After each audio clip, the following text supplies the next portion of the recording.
Sabe o valor do seu gado? O frigorífico tem um volume grande de negócios por dia e informa esses negócios para formar a cotação oficial da arroba. Dessa maneira, a formação do preço de mercado não fica muito justa, concorda? Se todos os pecuaristas se unissem para informar seus negócios, também poderiam participar da formação do preço, estabelecendo um valor justo de venda. Para isso, basta registrar todos os seus negócios no aplicativo AgroBrasil, de forma segura e transparente. Venha para a família AgroBrasil e escreva seu futuro. Negociou, registrou.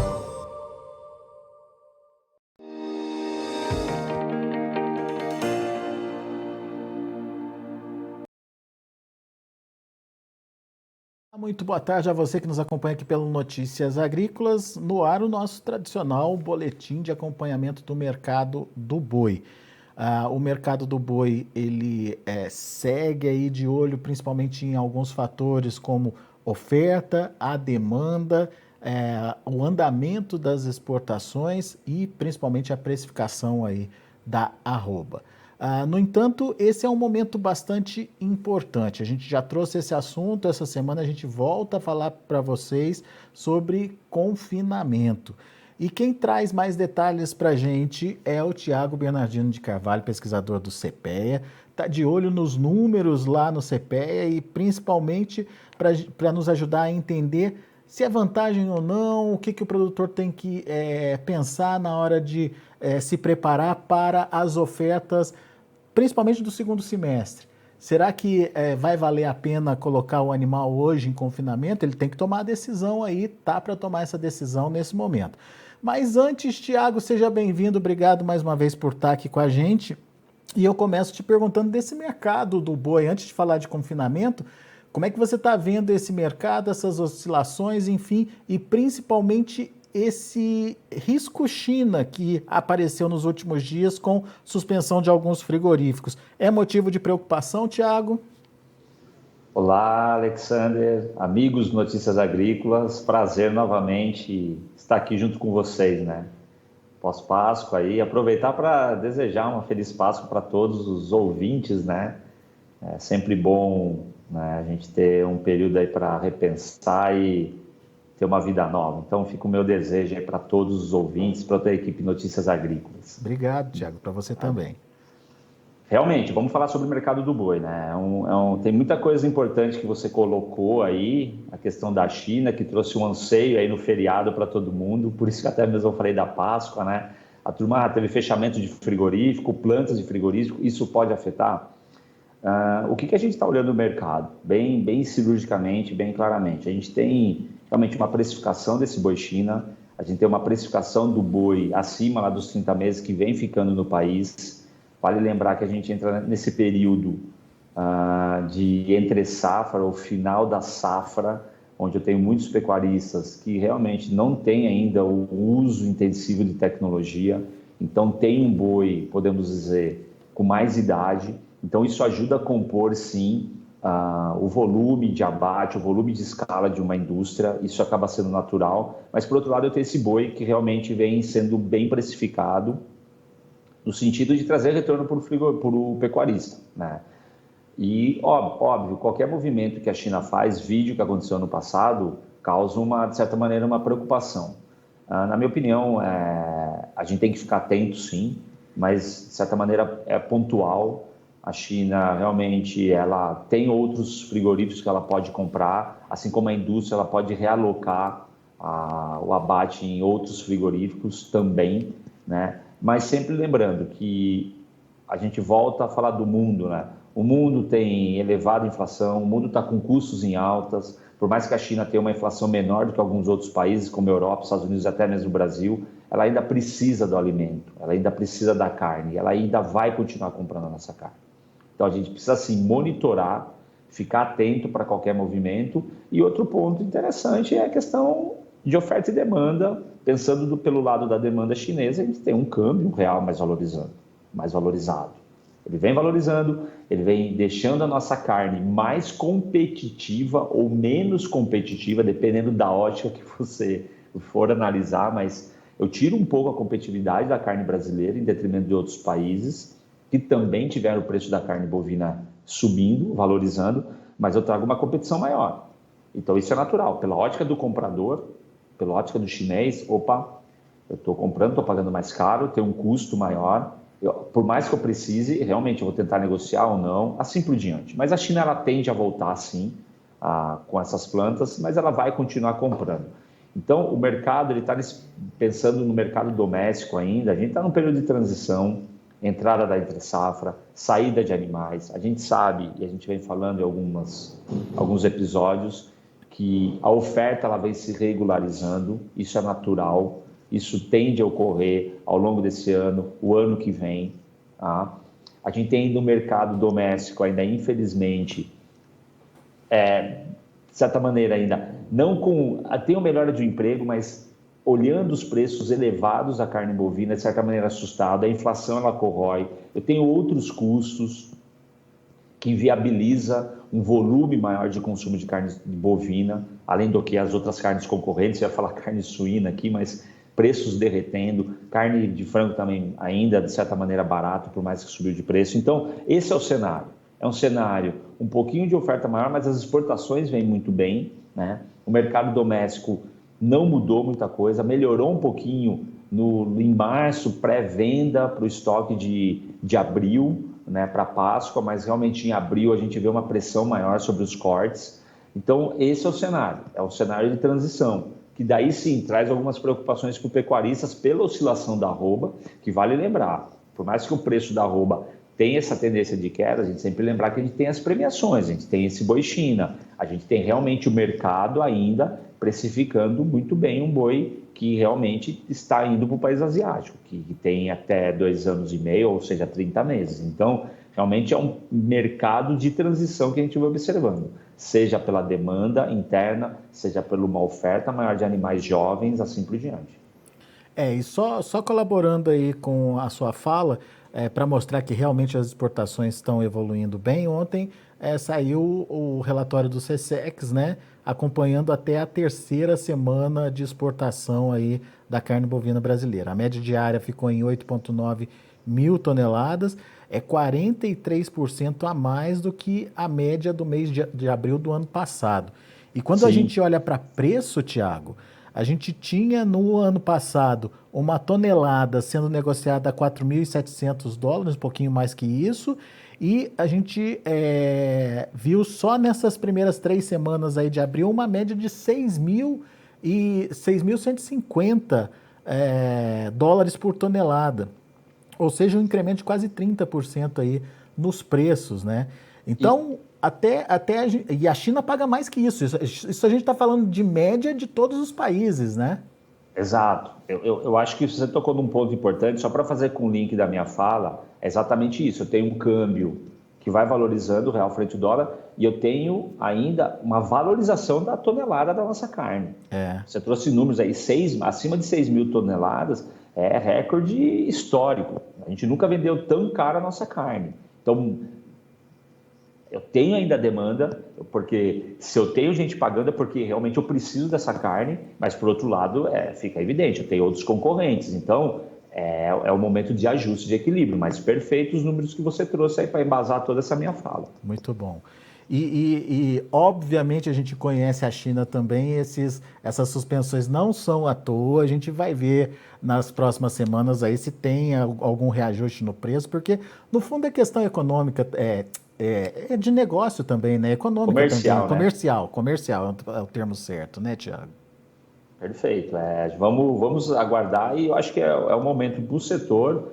A gente sempre vem falando isso desde o ano passado, né?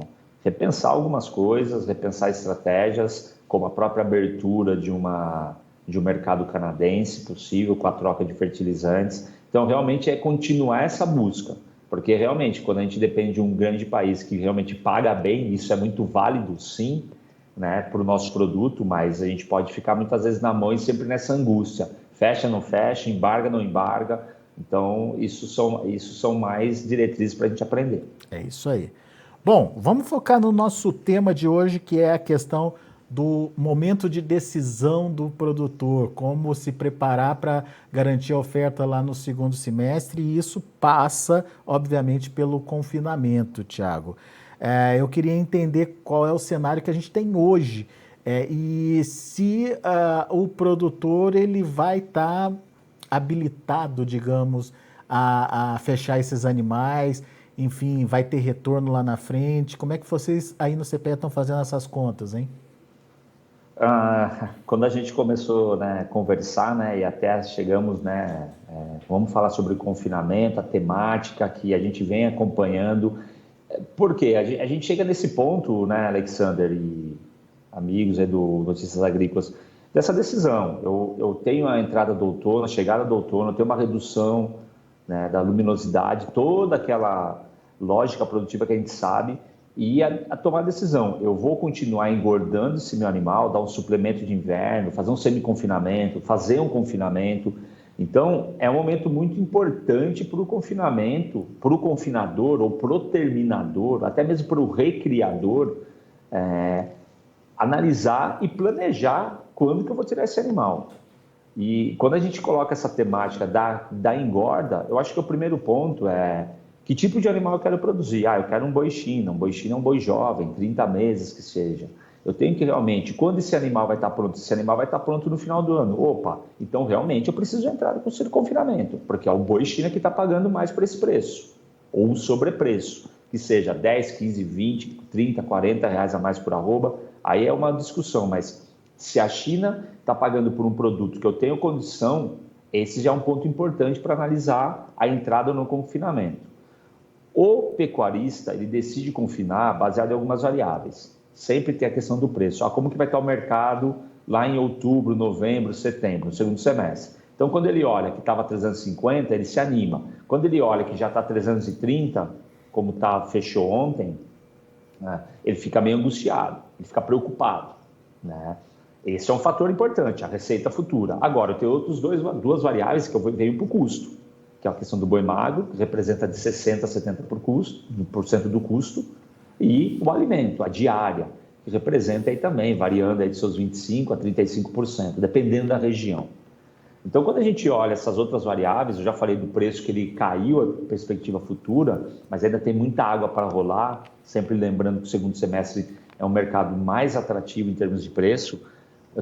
Se eu comparar o ano passado, eu tenho um boi magro, São Paulo, vamos sempre destacar, a gente está falando de São Paulo, acompanhando o estado de São Paulo, recuando ao em torno de 19%, pensando em dados reais, preços reais, tá? Estou falando de uma média hoje das regiões R$4.000 um boi magro, em detrimento do ano passado que chegou a 4.800, 4.900. O produtor não lembra isso, que chegou a 4.400, 4.300, mas se eu considerar a inflação, o preço daquela época era algo em torno de R$4.900 um boi magro. E uma dieta. Então, eu tenho um boi magro que desvaloriza quase 20%, mas eu tenho uma alimentação que subiu 15%. Eu estou falando de uma dieta hoje, uma diária algo em torno de R$25, R$22, 21, R$22, em detrimento a R$18 do ano passado.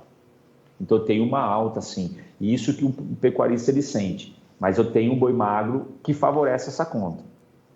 No mesmo período do ano passado, a conta que a gente fez no ano passado, ganho de peso de 1.700, rendimento de 57, 95 dias de coxo, a gente tinha uma lucratividade de seus 13%, hoje é algo de 8%, 8,5%, mas ainda é lucrativo, porque eu nem estou colocando prêmio nesses 330.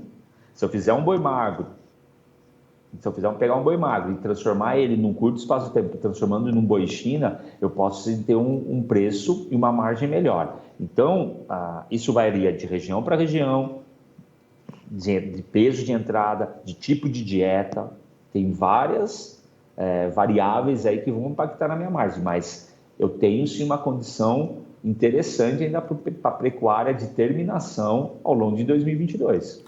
Isso você está falando para uma conta feita para um confinamento em São Paulo, certo? Perfeito, um confinamento em São Paulo, considerando 95 dias, como eu falei, o ganho médio diário de 1.700, uma diária de 21,75, tá? Uma compra de boi magro de 4.300, tá? Pensando um boi magro um pouco mais pesado, 4.300, 4.400, e uma venda futura de 330.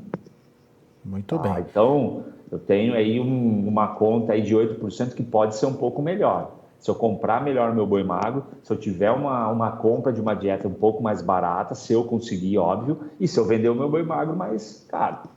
Então, são algumas variáveis importantes, mas que mostra que o confinamento, ele, de certa maneira, ele está dando um retorno para o pecuarista. Uhum.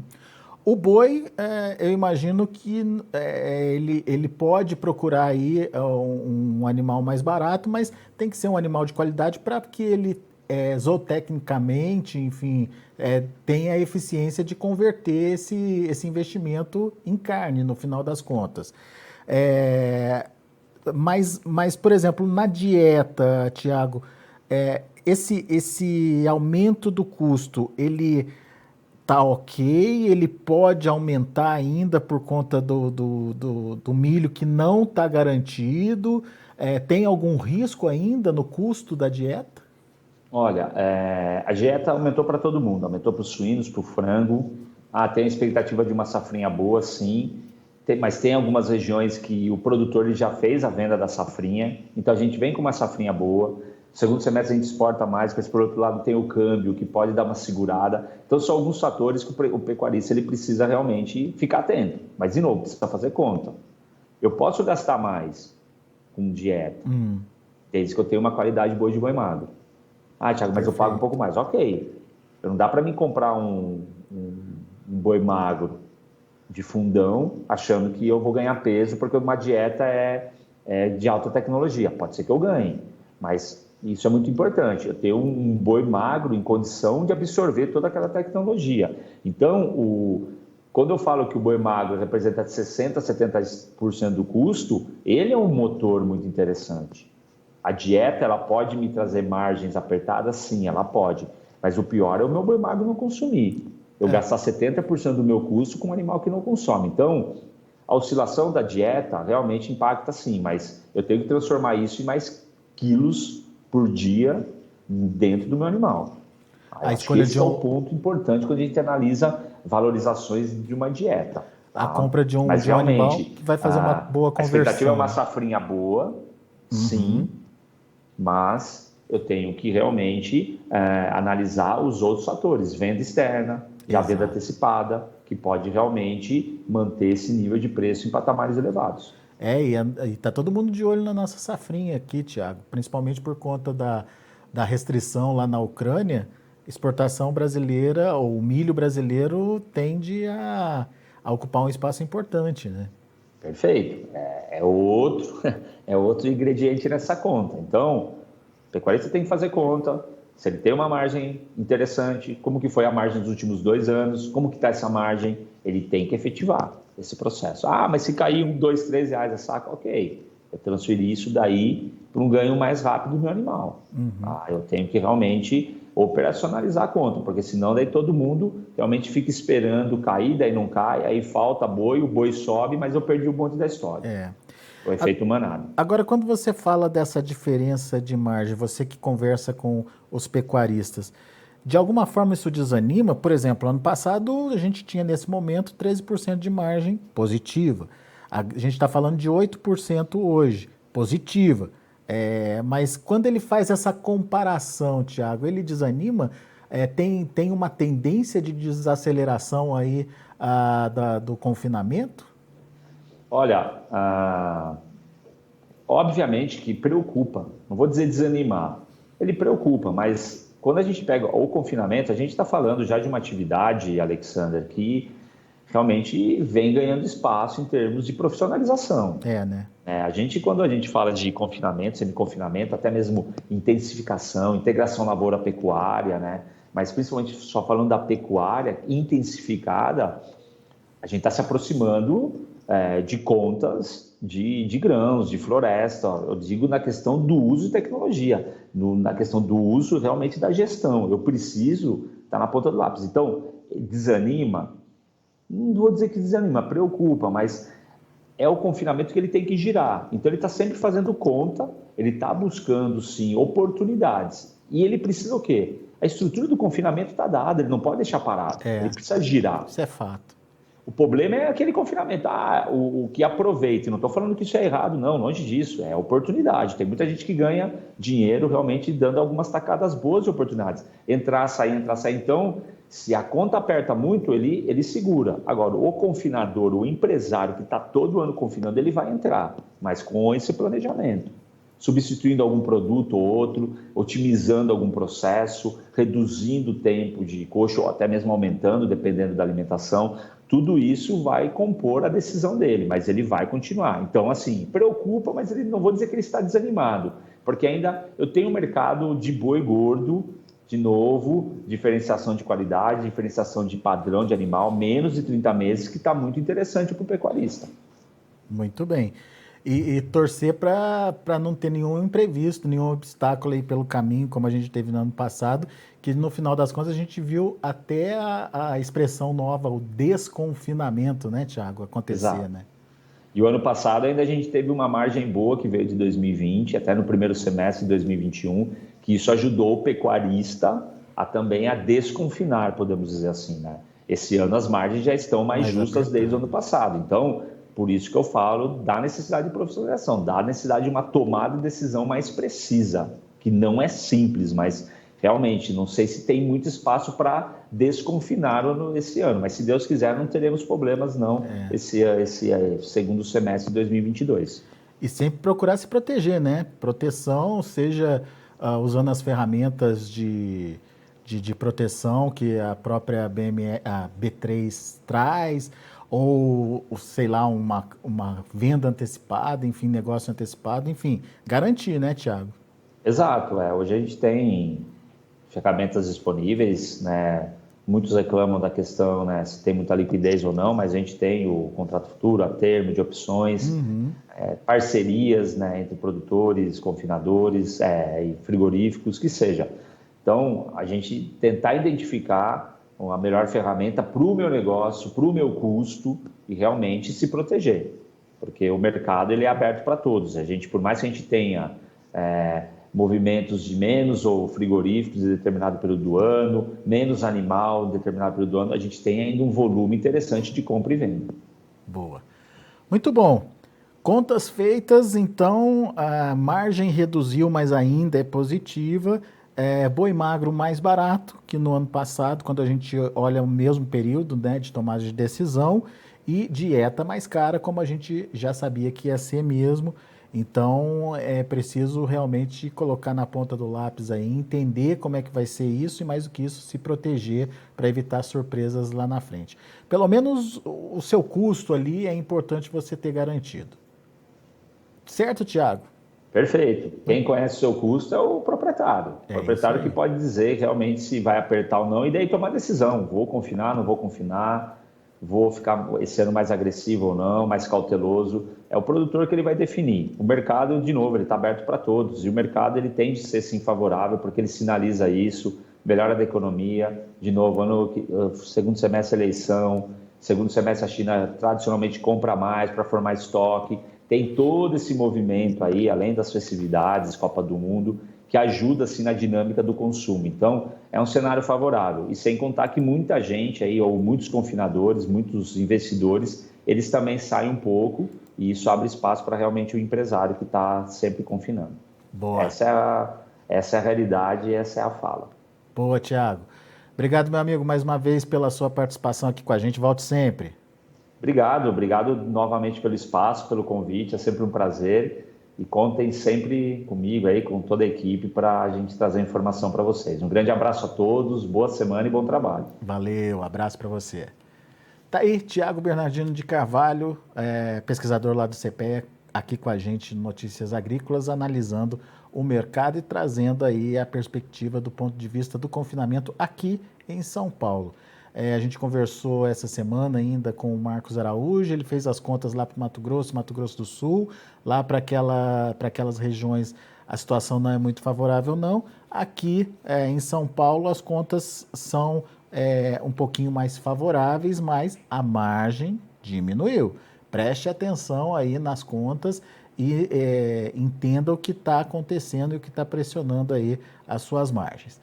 Muito bom, deixa eu passar os preços para vocês, os preços praticados lá na B3, mercado trabalhando sem definição de rumo nesse momento. A gente tem um abril a 325,50 com queda de 0,28%, um maio a 316, queda de 0,46%, junho sem negociação, parado ali nos 319,55 e o agosto R$ 325,00 com alta de 4,08%. O indicador CPEA ontem caiu quase 3%, caiu bem, abaixo dos 330, olha aí, 328,80.